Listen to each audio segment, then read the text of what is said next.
So I look forward to coming here every year, and I see, while there is a spiritual resurgence that I see across the world, I see there is three levels. There's a sentimental, feel-good kind of spirituality a lot of people are looking for, and it's not bad. But there is a rational, philosophical, intellectual understanding, not just what feels good, but what is it all about. That's what I see whenever I come here and we have question answers. So I have given talks over here before whenever I come, but I look forward to having this more interactive session. Thank you so much. Awesome. On that note, the first question is, what exactly is overthinking? And are there any objective criteria to determine whether we are overthinking or just thinking or underthinking? Can you Yeah. repeat the question, please? I think. Yeah, you know, hold the mic closer. Is the mic on? Can you just check if the mic is on? Volume is There you low. go. You have to hold it to stand it. Hold it closer to you. Hello. Perfect. So next time if it's not working, I'll start singing, so you'll know. Okay. So what exactly is overthinking? And are there any objective criteria to know that we are overthinking or just thinking or underthinking? Yeah. This was what I faced a lot in my childhood. Many of my peers, even teachers, I would ask a lot of questions. And my teachers would tell me, "You're thinking too much." And my default response would be, "You are thinking too little." You are not thinking enough. So, is it subjective? Well, definitely there is a certain amount of subjectivity to it. And that's why whenever we talk about overthinking, I like to differentiate it from deep thinking. Deep thinking and overthinking. What is one person's overthinking could be another person's deep thinking. So there is a subjective element where somebody does not like to think, is not interested in subject. They may just label somebody as an overthinker. But beyond the subjectivity, we could look at overthinking from the perspective of the result. So for example, there is the investment of time and there is the clarity that is gained by it. So generally, if we are facing an issue, if we think about that issue, we gain some clarity. We think of it from different perspectives, we analyze, we discuss, we get clarity. However, this graph doesn't keep going steadily upward. After some time it flattens. And so you can say this is the stage where our thinking is productive. Then after that, it starts becoming unproductive, where we are thinking but no further clarity is coming. And after some time, this graph starts going down. Where what we have previously understood, we start becoming confused about that. Somebody says, earlier I was confused, now I'm not sure whether I'm confused. So we can become unsure whether we are unsure. So this is where it becomes not just unproductive but counterproductive. So broadly speaking, in terms of the effects, if we look at it, that I'd say that it is from this stage onwards that overthinking starts. So when we are thinking and we are gaining clarity, that is not overthinking. And it's also that different people have different degrees of need for clarity. It is that some people, like even in scientific instruments, any instrument we have, there's a degree of resolution that is given by the instrument. So with a ruler, we can measure a particular level. If you use something which is microscopic, we get a further resolution. So some people need a greater level of clarity, and some people may not feel the need for that much clarity. So in that sense, there is subjectivity to it. Some people might be satisfied with a certain level and you're thinking too much. But in general, if the thinking is not leading to anything productive in terms of gaining a clearer understanding, we say that is over. That is where overthinking begins. In the yoga tradition, 3 terms are used. And these are considered to be the gunas or the modes which you operate. So our mind is like a machine which operates in multiple gears. So sattva is the mode Sattvat Sanjayate Jnanam, the Gita says. When our thinking is Sattva, the more we think, we gain clarity. In Rajas, when we are thinking, we are just going round and round, we're not getting any further. When our thinking goes into the zone of Tamas, that is in English sometimes called the mode of goodness, passion and ignorance. That's when the thinking starts becoming very increasingly fuzzy.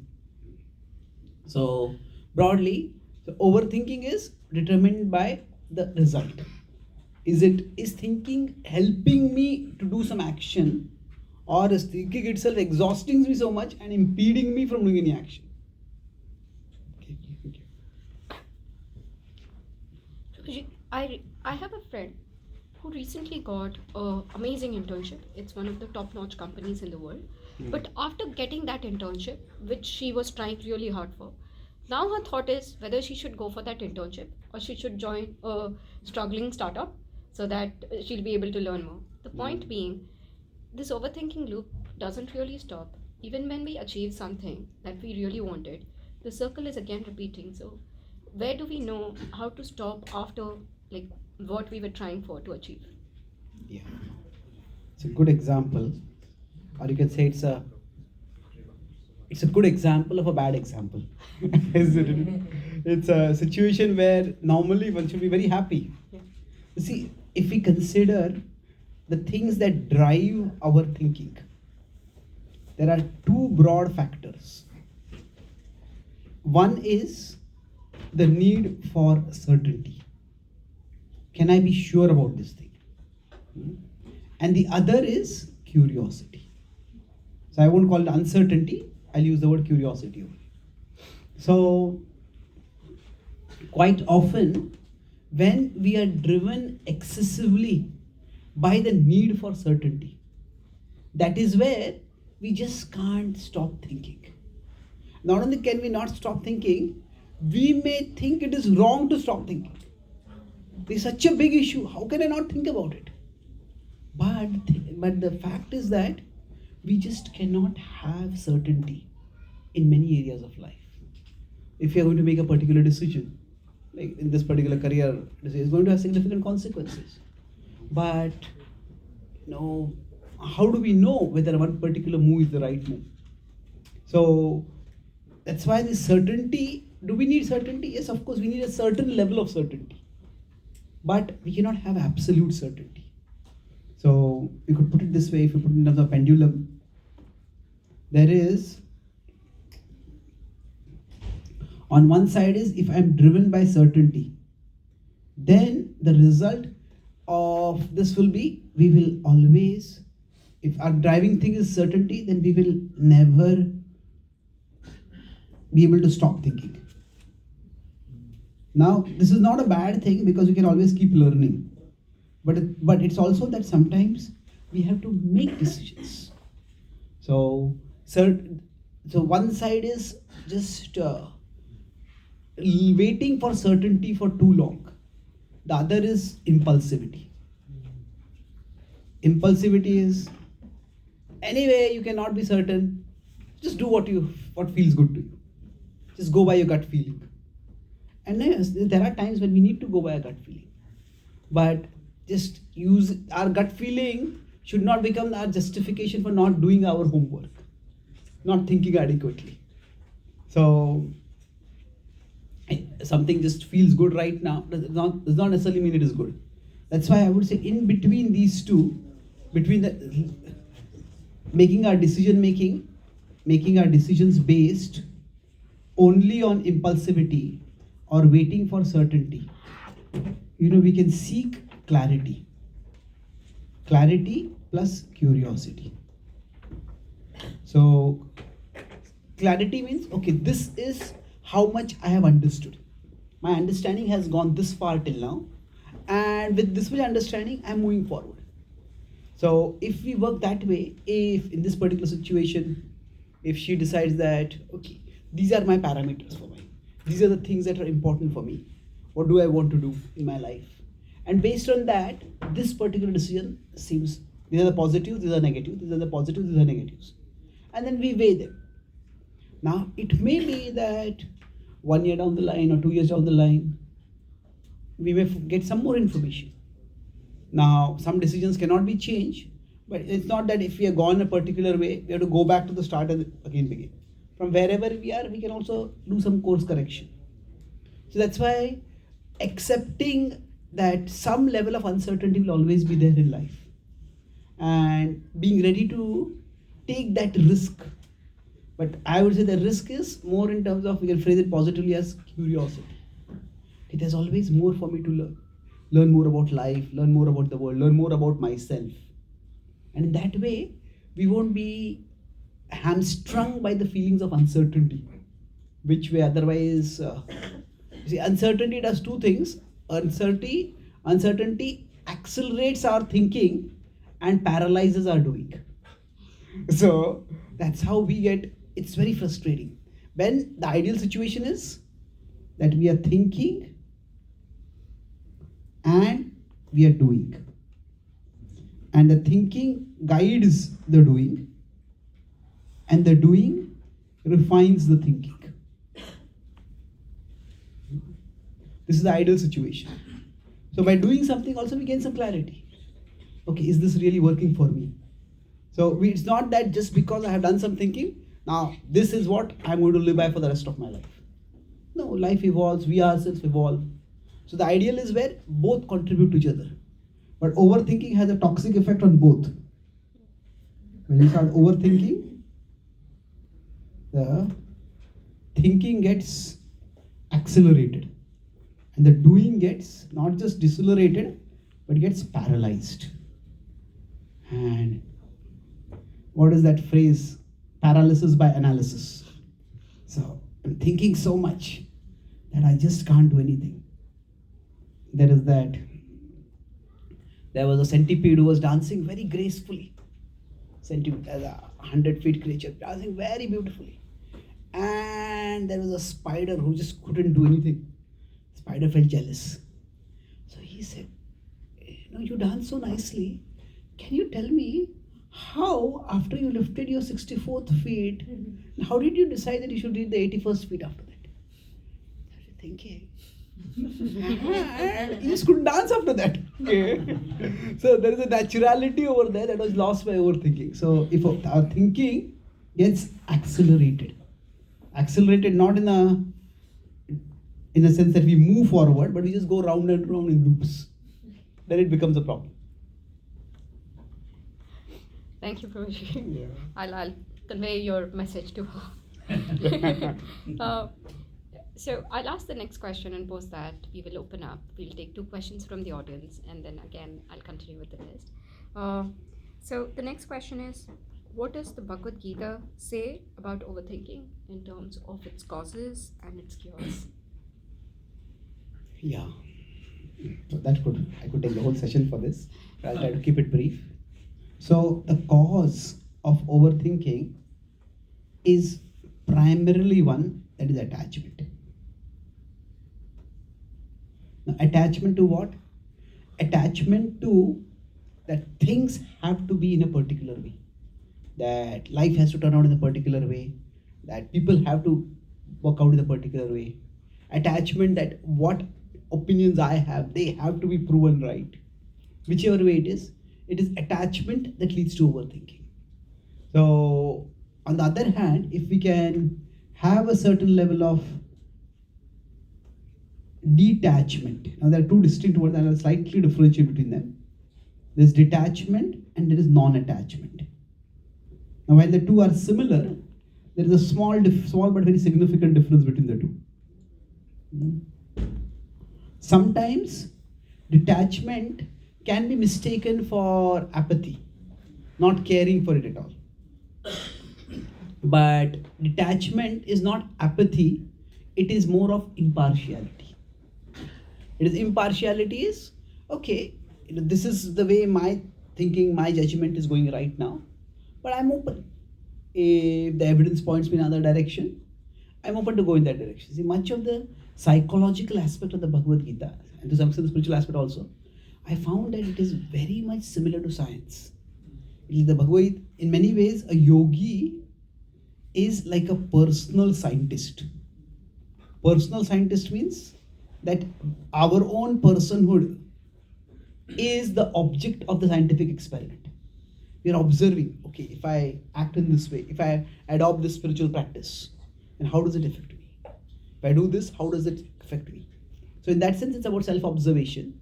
So the primary cause of overthinking is attachment. And what is the cure for it? The cure for it is, to some extent, it's not just non-attachment or detachment. It becomes more like a prescription. But the implementation of that cure is more in terms of humility. Now, sometimes humility can seem very self-denigrating. We feel fear where if I'm humble, people will walk over me.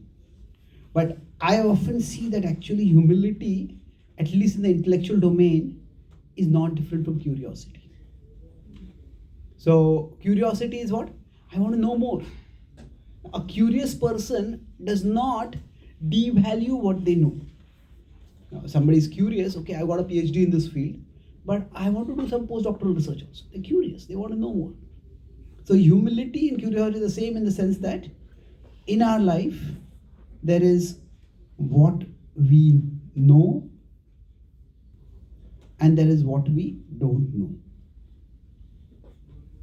So ego gets us fixated or attached to what we know, and we consider that to be the most important thing. But when we have humility, what happens is we are open to the possibility that what I don't know may be more important than what I know. So I'm making my decision based on what I know, and with this much I make this much information, I make this decision. But if some new information comes, I'm ready to adapt, I'm ready to course correct. So I would say one of the key cures to overthinking is the willingness to let go of our need for certainty.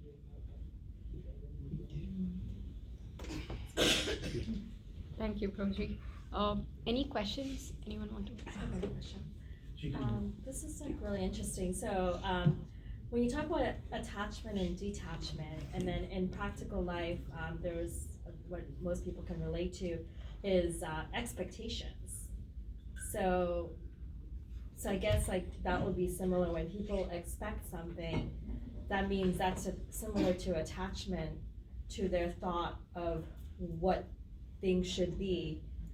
So that expectation leads to disappointments as well, and then reaction in a negative, in which leads to a negative consequences or quarrels and fights, or and so on. That's a good line of thought to explore.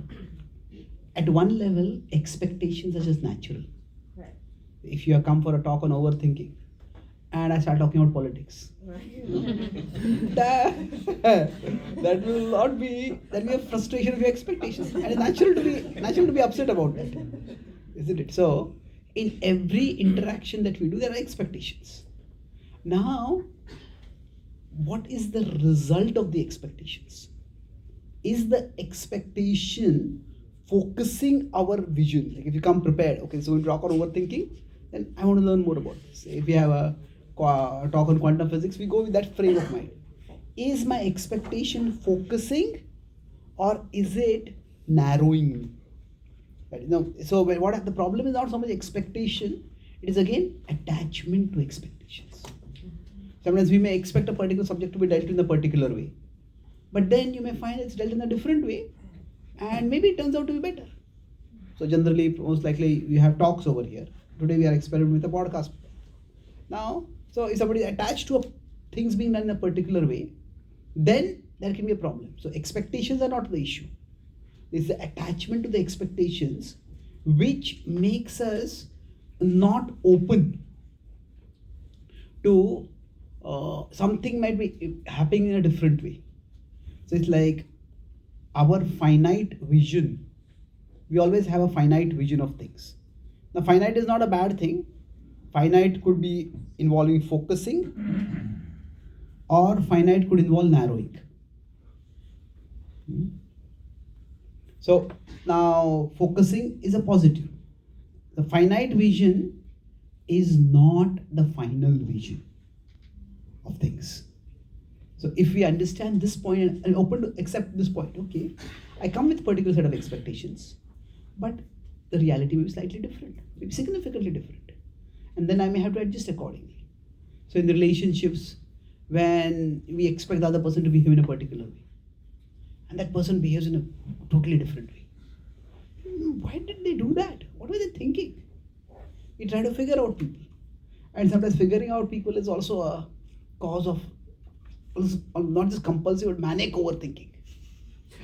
So, it's after a lot of traveling across the world. I've been traveling extensively for the last 10 years now. The one thing I have figured out about people is that you cannot figure out people.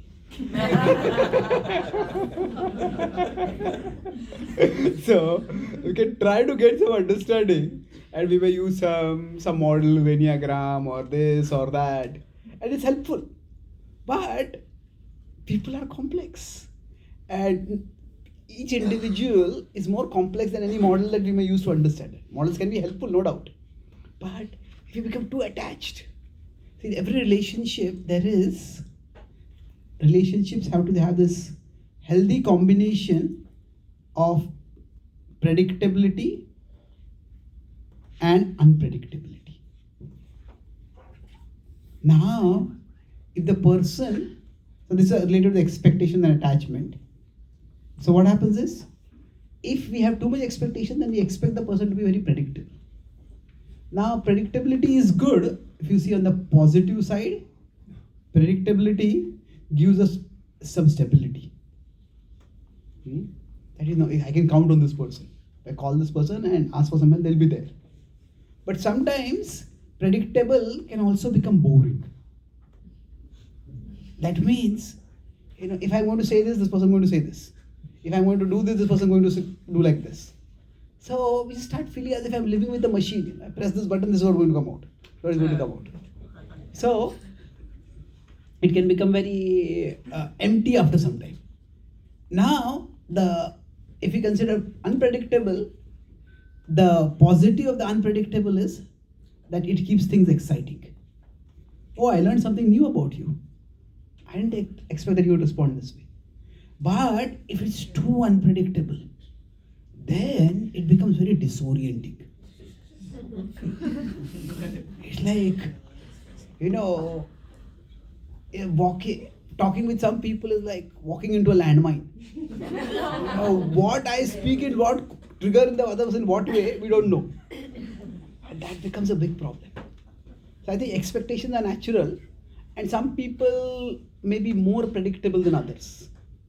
But if we become too attached to the expectations and try to reduce the people to the expectations, even if we succeed, now after some time we will become bored with that person. So there is some amount of unpredictability that brings excitement. But each one of us has to decide how much of the unpredictability we can manage or we can live with. And based on that we may decide how close that relationship will be. Does that answer your question? Okay. Yeah, I'll just add one point. Yeah. I think the current political climate, they have made it amazingly, excitingly disorienting for the entire world right now. So it's a lot of fun. Okay. Yes. So exciting is a very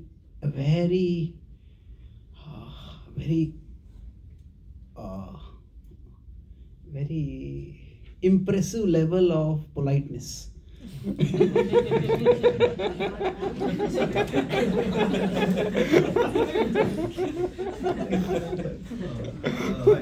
I'm Dhaval. I'm a Stanford alumni.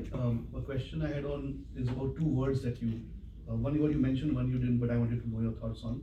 The accelerated thinking, right? Can you elaborate on the word accelerated there? Because accelerated literally means speed is increasing. Why do you say that particularly? And then how does the word objectivity fold into what you discussed so far? Okay. Yeah. So I was talking about overthinking versus deep thinking. So I talked about, you can look at it from two different ways. One is the effect. The effect of deep thinking is clarity. The effect of overthinking is further confusion. Now we can look also at the modality of the way it happens. So generally, if there is some issue to consider, and deep thinking is We go in, we explore the issue, and we come out. It's like I'll talk about how to do that. But quite often what happens is there's overthinking. We don't even know when we have gone in and just stay.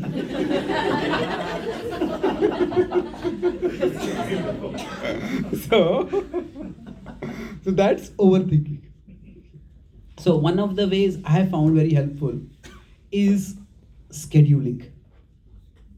If there's any major decision to be made. So for example, if I have to decide which is the next book I'm going to write. Some books are inspiration driven, so I get the inspiration, I'm going to write this book. But some books require much more research and thought, and writing a major book is like marrying that subject for at least a few years. So if I have to decide that, then I may decide that I have maybe 3 months before I submit a proposal to my publisher. So in those 3 months, if I'm constantly thinking about it, then it just overwhelms me. So the thinking is accelerated in the sense that we are going very fast. What about this, but we are not going anywhere. It's like the fan, when it moves round and round and round, it doesn't go anywhere. Now at least the fan cools the atmosphere down. When the mind goes round and round, it heats us up. So one thing that I found very helpful is, with respect to like the shifting overthinking to deep thinking, is schedule it. I may decide that every week, maybe I'm going to spend 1 hour or 2 hours on the weekend, or sometime when I have a little bit peaceful ambience around me, I'm going to think deeply about this. I'm going to write the pros and cons. And then after that, during the week, if that thought comes up again, I'll just examine, is this a fresh thought or the same old thought? The same old thought, then okay, we have time, we'll think about it at that time. If it's a fresh thought, then just note it down, but don't think about it. So thinking is also, it is a demanding activity. And say if we want to do some heavy workout, we may go and lift big weights. That's good, but we cannot lift big weights while we are trying to navigate through the through a dense traffic. Isn't it? So like that, in the normal course of our week, there are so many things going on in our head. It's like we are in dense traffic. And at that time, if we start thinking of big issues, we'll get burdened, that's why our acting will get paralyzed. So scheduling, okay. So whenever the mind comes up with, hey, what about this? Yeah, we have time to think about it. It's an important issue, and we will give quality time to think about this. So have some notepad, where is there some new point, new information, new insight, just note it down. But then allot some time for thinking about it. And it's like if you're using a projector, initially when something is projected, it's out of focus. And then gradually it starts coming in focus. So like that, we may find that initially when we just maybe write everything down. So another thing I find is scheduling is writing. I find that very helpful. Journaling. Sometimes journaling requires, the idea of journaling involves the idea of regularly writing. And that can be done if we have that particular nature. But if we don't have that, it's writing about a specific issue at a specific time. So it's like, it's a skill. It's like somebody may learn self-defense. Now after they learn self-defense, it may not be that every day they practice self-defense. And they may not be very good if the self-defense is required. But if they learn, that skill is available for them. So like that, writing for decision making, it's good to do journaling for a month or a few months, so that we get into that habit, get that frame of thinking more than the habit. And then whenever we need it, we can do it. So we may decide that first I write this down, and then I get some picture.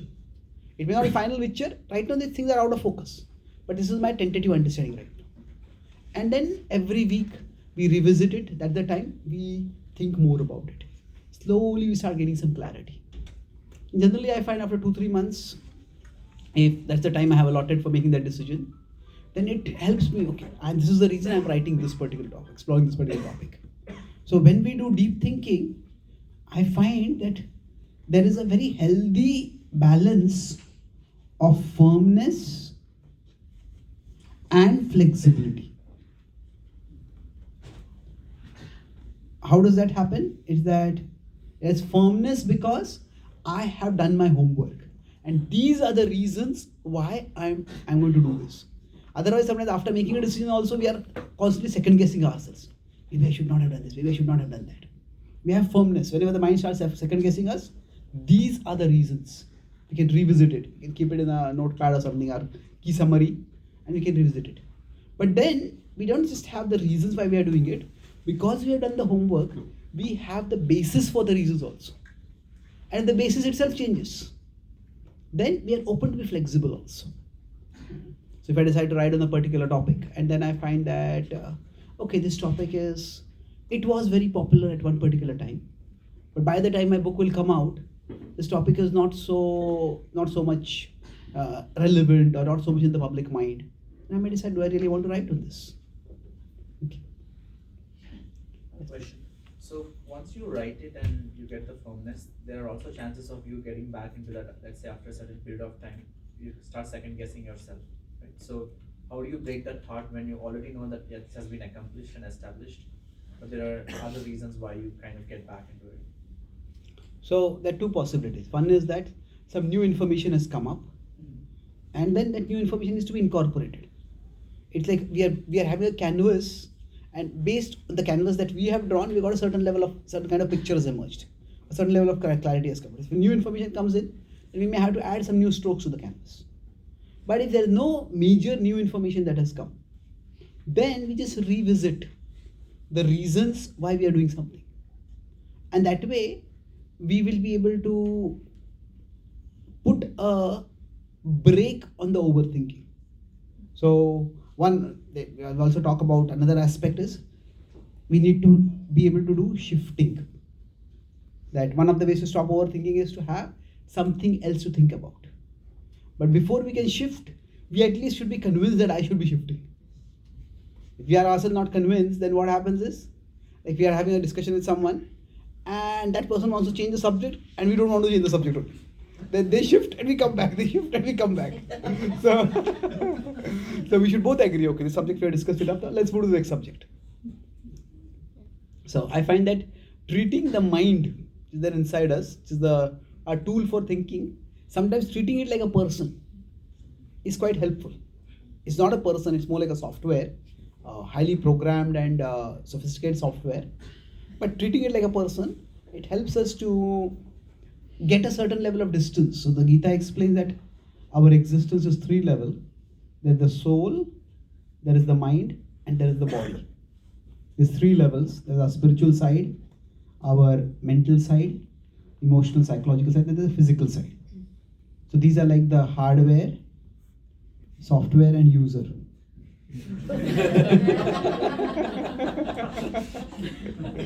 So it's a 3-level self, and a software may have certain programming because of certain defaults programs automatically start off. Some default settings come into play. So some of us may have the tendency to overthink. Like I talked about the need for certainty and impulsivity. So we all may have a certain default mode of functioning, and we will try to come from that pendulum, whichever extreme we tend to go towards, we try to come toward the center as much as we can. So it's interesting when you talk about shifting, right? So it's easier if you're actually doing with a second person or a third person because there's something active engagement. But if you're by yourself and if you're trying to think, then it's very hard to shift your mind. So how do you resolve that, or do you have any suggestions on when you're by yourself? How do you develop the shifting mindset? Generally, it's we need to have something which is more interesting for us to think about at that time. So if the subject we are shifting towards is not very interesting, it is also very demanding or boring, then shifting will be difficult. If somebody likes music and the mind is going on overthinking zone, and you can just get into music, maybe just hear it, sing it, perform it, whatever, then it's easier. But on the other hand, if you're going to read some abstract, complex, dense technical report, and then we're doing overthinking and trying to shift to that. Sometimes if we have interest, that may also absorb us. But if we don't really find it very interesting, it's a duty, it's a job that we have to do, then it will be difficult. So at least for that time, it's good to have something which is interesting for us, something which is easily get into it. So that's where often social media and the whole entertainment industry catches us. See, many ways entertainment is a need of the human mind. It's like the body needs rest, the mind also needs relaxation, and entertainment provides us that relaxation. The Gita says yukta ahara vihara. So vihara is relaxation, recreation, it's regulated. But the problem nowadays for many people is that entertainment is not a break from life. Life is a break from entertainment. So the imaginary world, whether it's video games or whether it's some superhero movies or whatever, that becomes more real than reality. Now, why is that happening? Many reasons, but one of them is that we just want to get away from our thinking. Our thoughts sometimes become our enemies. Just want to get away from it all. But in getting away from that all, we look for some quick dopamine hits and then we get lost by that. So if we can plan out, say, there are things which feel good to us, and there are things which feel good, and there are things that are good for us. So like there is food that is tasty and there is food that is healthy. And those two circles where identical, life would be so easy. So generally speaking, when you have to shift, when we are doing the shifting, if we try to go in this direction, the things that are good for us, it will become too tough for us to do that. Because this is good, but it is just too demanding. But if we go only in the direction of things that feel good for us, then this will be too damaging, too destructive. This will be too damaging in the long run. That will just become a unhealthy coping mechanism for us. So if you can find something in this intersection, then that's helpful. So we can have some areas which are good for us and which also feel good for us. Maybe 2-3 activities, we list them down and keep them accessible for us. Then that's easier to shift in that direction. Thank you. I have a question here. Yeah. How do we differentiate between, say, overthinking and laziness, and then our ability to quit? Many a times when things are difficult, we might overthink ourselves, second guess ourselves, and then come out of it and we think that that's not the correct path. But maybe somewhere deep down, we are just quitting because it's tough. How do we differentiate? Okay. So it's interesting you use the word ability to quit. So the ability seems something good. So you're talking about tendency to quit also, but it could be both an unhealthy tendency as well as a healthy trend. It could be healthy also. So both ways. So I would say it's not easy. Where did I go? So it's not always easy, but I found 2-3 things which are helpful. One of them is,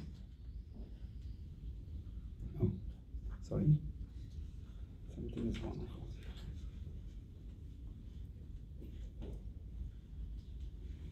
Let's write away somewhere else. So one of the things which I find helpful is that for us, how important is the result?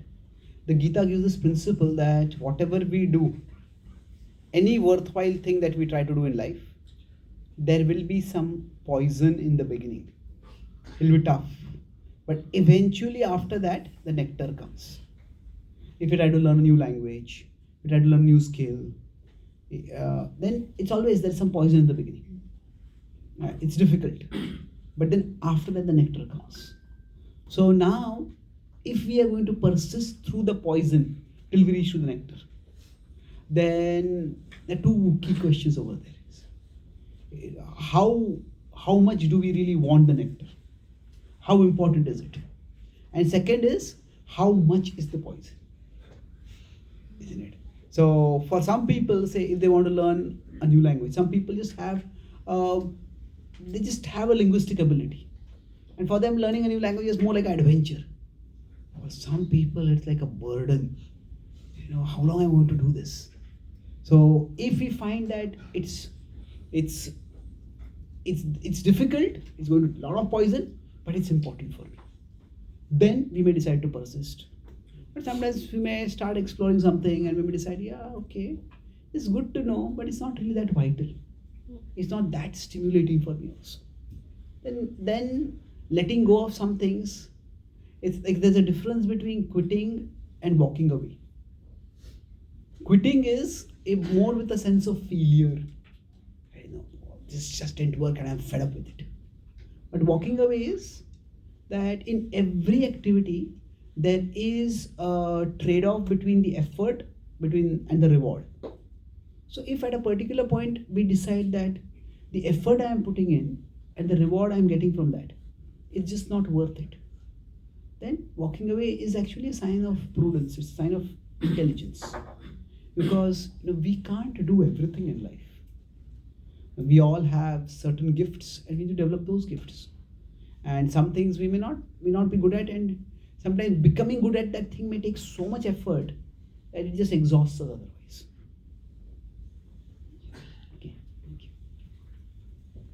Yeah, Mandev, something interesting thought came up as you were showing the graph between clarity and time, right? So when it comes to like when you're investing in stocks, for example, right? I mean, one of the ways of getting around this whole overthinking is you put a limit rate. So you say that, look, if it goes to this, the system is going to sell it on my behalf or buy on my behalf, and you make that decision upfront, right?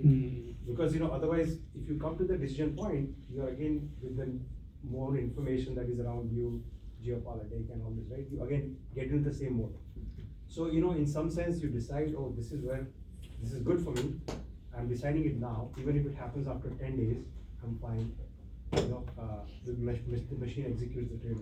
So just wondering, that can you use that, like, can you tune yourself to say that, look, if I get this or I reach this, or and then like I'm going to be happy, so that you don't start overthinking at that point in time.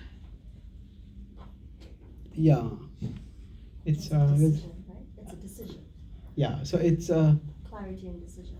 yeah. I just add a couple of points over there. There is this a lot of research. There's one this book, this paradox of choice. I think Barry Schwartz had written this book. Then it talks about two different kinds of people.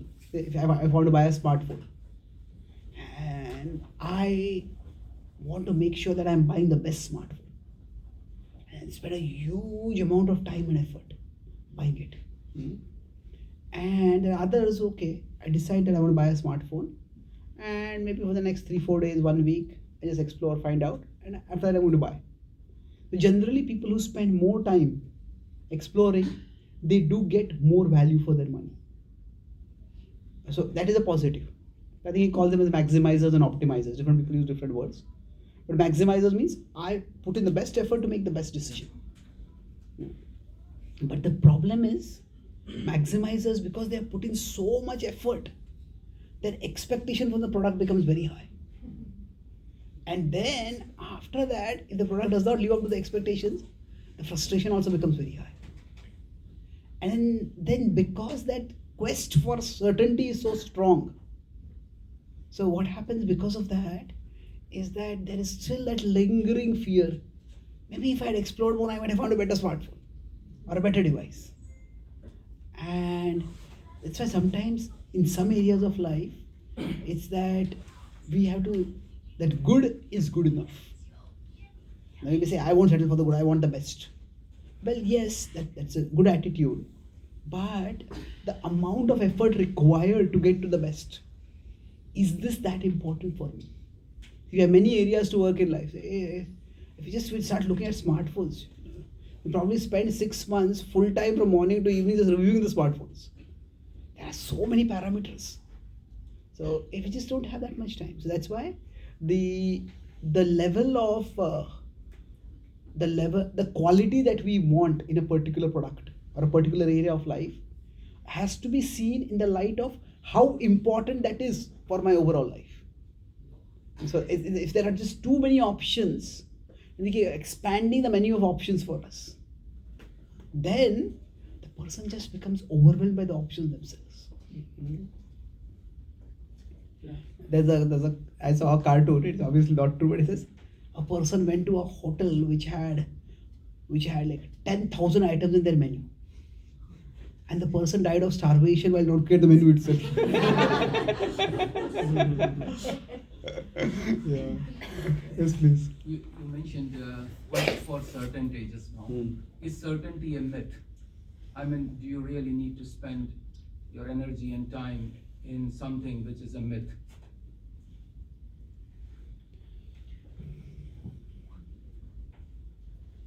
Yeah. See, again, do we have a certain definition of certainty? That's it. But I would say it's like for functioning in life, we need a certain level of understanding. Right now, I'm sitting and talking with you. So both of us are reasonably confident that the roof is not going to cave. Now, is that possible? Well, you can say anything is possible, but it is improbable. So I would say that, yeah, certainty means a high level of improbability or a high level of probability. So we can go in that direction, but it's like limit tends to 0, limit tends to 1, whatever. We can't always get to the perfection of that. So I won't call certainty itself as a myth. It's more that the need for certainty can be a problem and can become an increasing problem as that need becomes more and more compulsive. Yeah. So is certainty itself existing? Well, that goes into a bigger philosophical question. Is there objective reality out there? So now, science does operate at a fundamental level on the understanding that objective reality is there. And that's why science says objectivity. Now, of course, you can go into quantum physics where there is state-specific observations based on the location of the observer and things like that.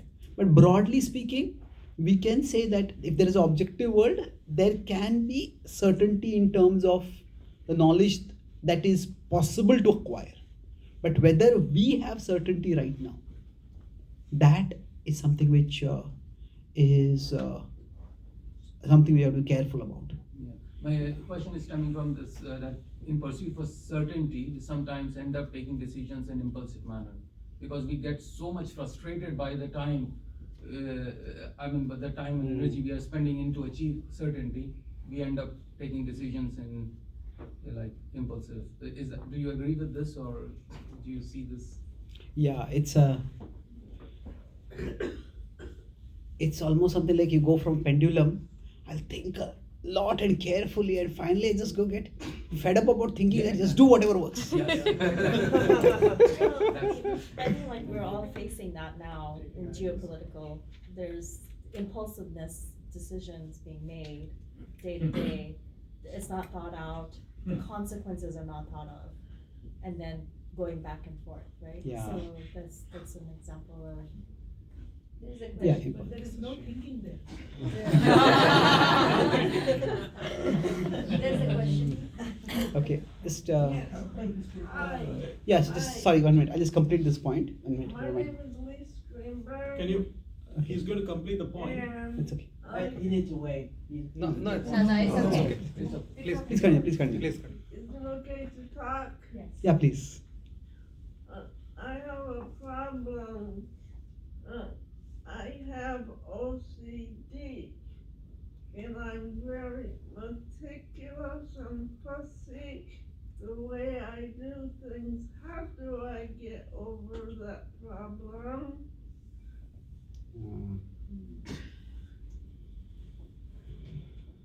Did you understand? Yeah, I understood. I was thinking about it.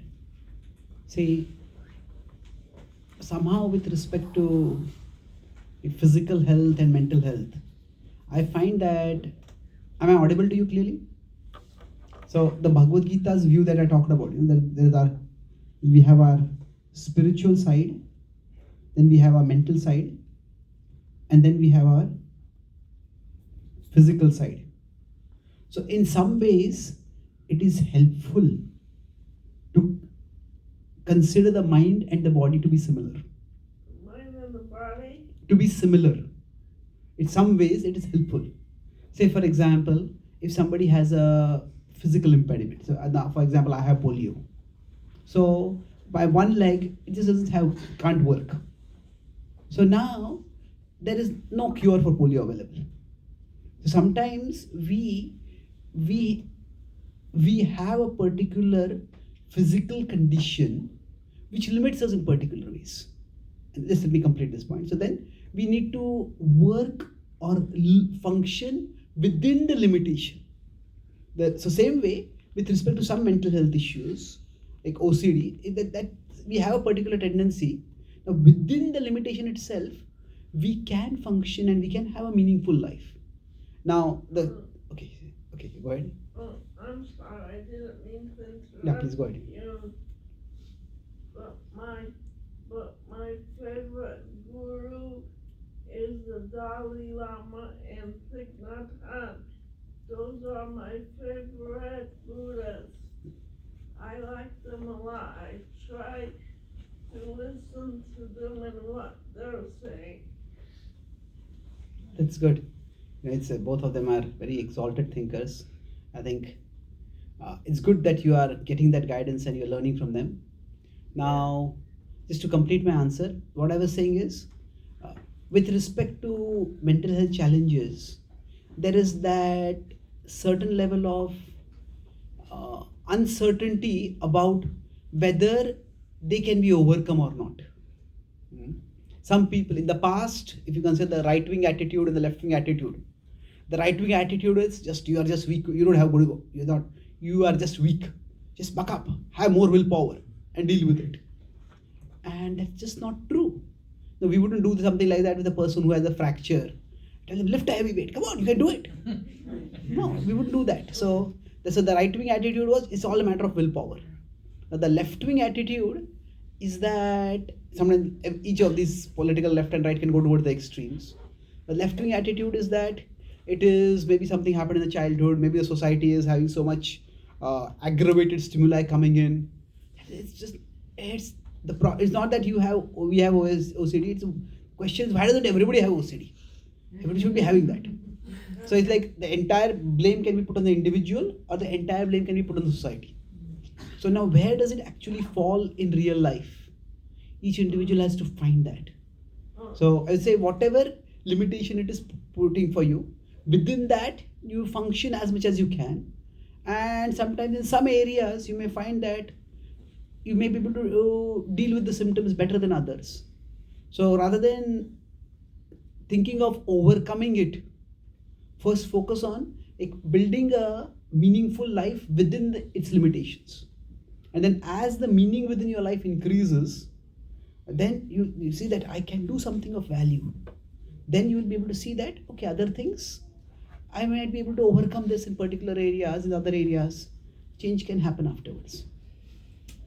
And another thing, I belong to a nice library, Mission Park Library, and when I go upstairs, they have a nice book about the Dalai Lama, and he wrote a book about how to be compassionate towards others. Yes, thank you. Yes, I like him. He's my guru. I love him a lot. Thank you. Thank you for sharing that. Yes. Yes, please. What is the role of fear, specifically fear of making a mistake in overthinking? Yeah. That is, the fear of making a mistake arises from, again, perfectionism. So perfection is a serial killer on high heels. So it looks very attractive, but it can be dangerous. So in general, what happens is that we all grow incrementally, and whatever we do, perfectionism demands that I should never make any mistakes. I should be right for sure. And life doesn't work like that.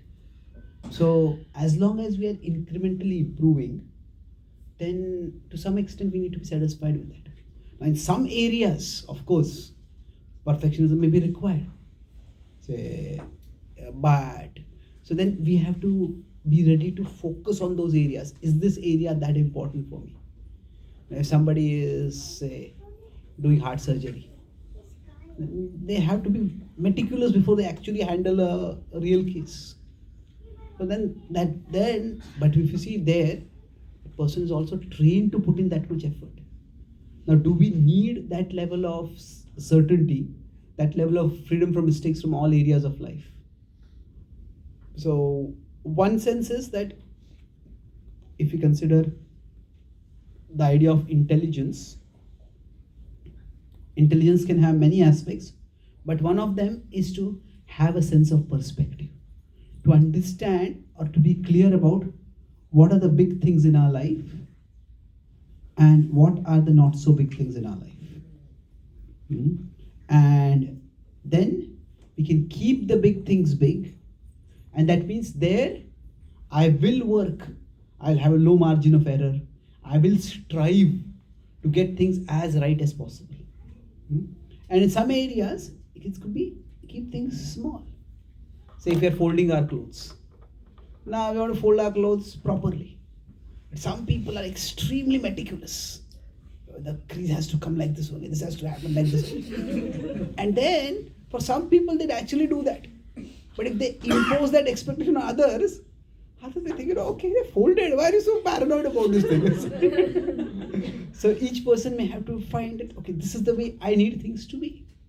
Okay, thank you. I have one question for you.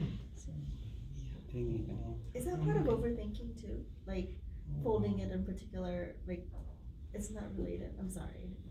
I think, for all of us, in the chaotic world around us, we have our own places of order where we seek some level of order and we get some security by that. There was this chess player, Bobby Fischer, quite eccentric in his life, but brilliant on the chessboard.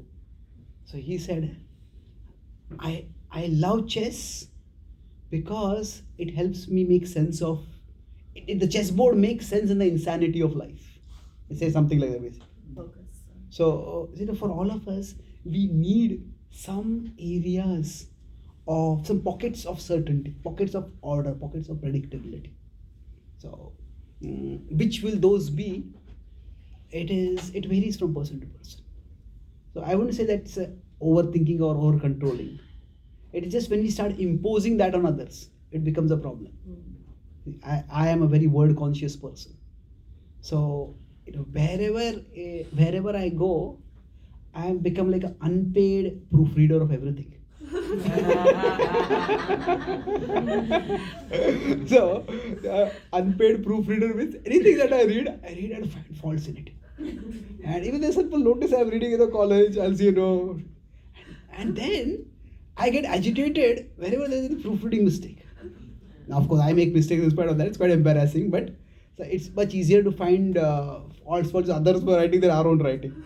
But still, what happens is first, I used to get agitated when I see something wrong. And then I grew up in India. And in India, most of the times, the rules of English language are, as long as it works, it's okay. So, I would point out some mistake and I would be agitated. And then the other person would, it's a public notice that there's some typo, and they would not take it seriously at all. First I would be agitated by the typo, and then I would be agitated why they're not agitated by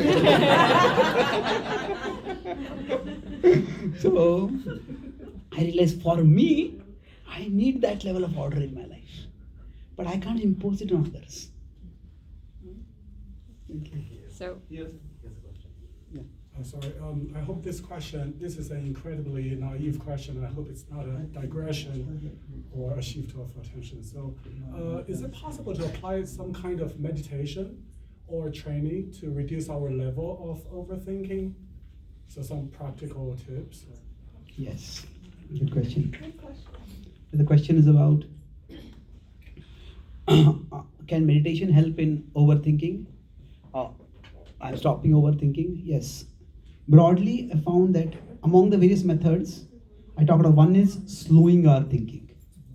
Slowing is what I talked about writing. Writing slows it down, talking with others slows it down. Slowing is one way to stop overthinking. The other is shifting. We also talked about this. I found 4 ways helpful. The third is scheduling. And the fourth is spiritualizing. So meditation is one way for spiritualizing our thinking. So what happens when we try to meditate? In general, if I consider these 3 levels of reality in a more vertical depiction, there is the soul, the mind, and then the body. So quite often overthinking hits the mind like a tidal wave, and it's just not possible at that time to stop the tidal wave. So at that time, if we have had some regular practice of meditating, then the wave will hit the mind, but we can shift our focus either downward or upward. So what do you mean by downward or upward? Say for example, if we have developed a regular habit of deep breathing, then if somebody gets very anxious, somebody starts getting something like a panic attack. A panic attack can be a medical symptom which requires medical treatment, but initial stages, just breathe deep and become aware. Just breathe in, breathe out, focus on the breathing. So what are we doing is, the mind may be overthinking, but our conscious energy, our conscious awareness, we are shifting to the body. So let me explain this in one way here. If I consider this, if now the point of light over here, that is like the soul, and the beam of light coming out from that is the consciousness, is the Chaitanya. So the Atma and Chaitanya are the Sanskrit words. So now this consciousness can go to various places. Sometimes the consciousness can be caught in the mind itself, and then that's why sometimes we are talking with someone and we feel their eyes are glazing. Come back to earth, where have you gone? So they're lost in their mind. Sometimes the consciousness can come out to the body, and maybe one part of our body is paining and our consciousness caught over there. And somebody else might be talking, we will not notice it also. Yeah. So sometimes while we are talking with someone, so you could say that this consciousness is like a beam of light which comes from the soul, and it can go to various places and get focused or locked over there. So sometimes if we are talking with someone, if say I'm addressing a group of people, but throughout the talk, I just look at one person and I keep looking at that person only. That person will become increasingly uncomfortable. What did I do?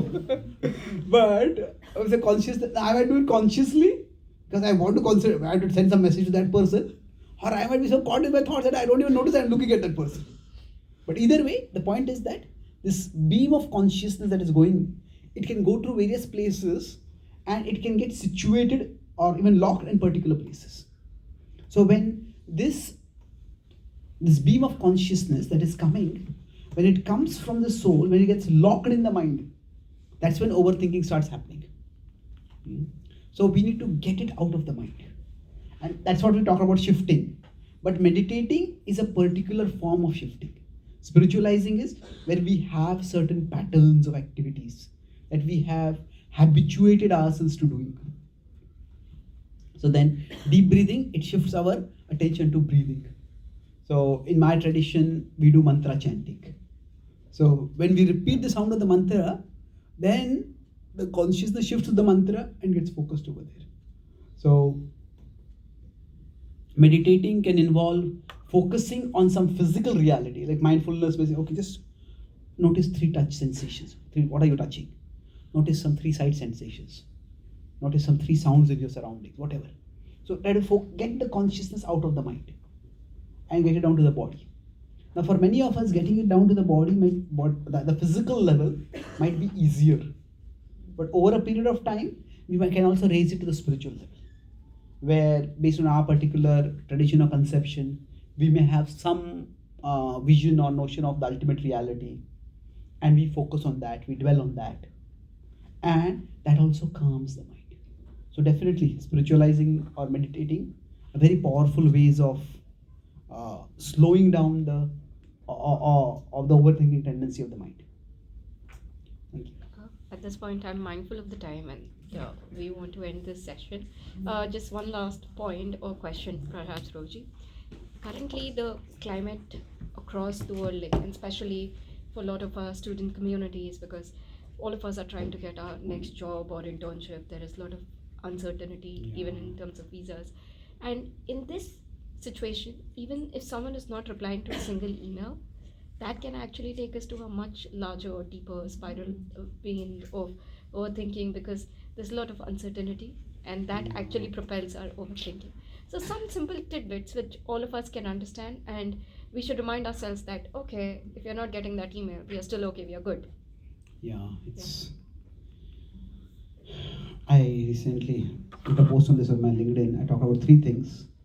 I talked about the car that we can ride in these stressful times. So CAR. C is stay calm. How do we stay calm? It is like, yes, the world right now is in a very turbulent phase. At the same time, if we look at the history of humanity, as far as we know it, there are only 3 or 4 times in the, at least in the history of Western European history or whatever, where for 30 or more years there was actually no war. There was no war.